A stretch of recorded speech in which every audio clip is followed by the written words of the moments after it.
2 years ago, may findings akong hernia din. Dapat o-operahan na ako. 2 days before my operation, tumakas ako sa Chinese Gen. Hindi ako nagtuloy.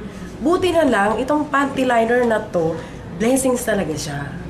Kasi siya yung nag-start na symptoms ko na mag-discharge ako ng yellowish at iba ang smell. Then talaga may pain ako. Biruin nyo, November 1, I can't even bend my knees like that. Talagang yung grabing pain. Ganyan ako sa window ng Victory. Yan talaga hawakan mo kasi yung pain, grabe na talaga.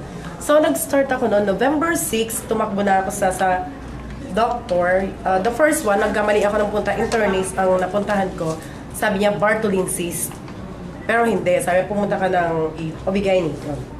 Ito na po yun. Ang nakita niya is masyadong makapal ang aking lining. Yung mattress ko, parang mattress ng 90 years old.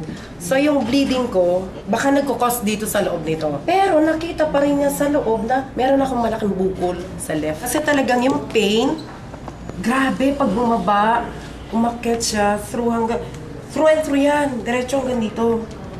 Then nakita din sa kanan ko, meron din ako cyst. So sabi niya, after 2 weeks, bumalik ka sa akin. Yung bleeding, titingnan natin kung saan nanggagaling. Nakaschedule ako for RASPA. Baka kasi andito yung nagkukos ng bleeding. So, noong 29, naka 2 weeks na akong gamit ng panty liner natin. 29 ang hapon, sinundo ako ng mister ko sa room. Talagang ganyan, hawak-hawak ko yung puson ko. Napakasakit. Tapos todo yung kirot. Nakabaluktot talaga ako. Dan, makirot. Mamaya parang may gusto lumabas. Tapos pumunta ako ng CR. Kasi nung makita ko, biglang, plok, gumano. Sabi ko, teka, ano yun? Baka matris kayong lumabas. Pagtingin ko, shit, sabi ko, yung napunuhan yung niya, bowl ng ganyan.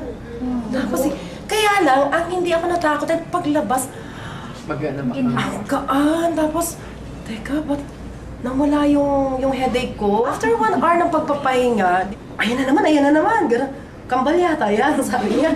Tapos, pagbalik ko, another plok. Kaya lang yung time na yun, medyo nervous ako. So, nakiramdam ako kung magbi-bleed ako. So, naiga ako ulit. Kaya lang, here's another one. Inangat ko siya ng brush. Pagtingin, kasi talaga ay buong buo. Ginaganon ko hindi siya makalag.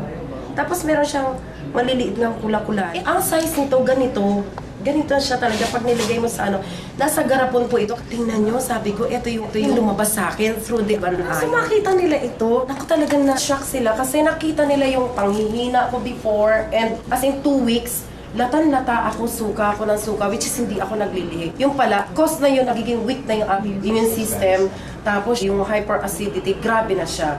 Blessing siya kasi ang work ng negative ion, ipupull out niya kung ano yung bad elements inside your body. Siya yung tutulong na maglabas ng virus sa katawan.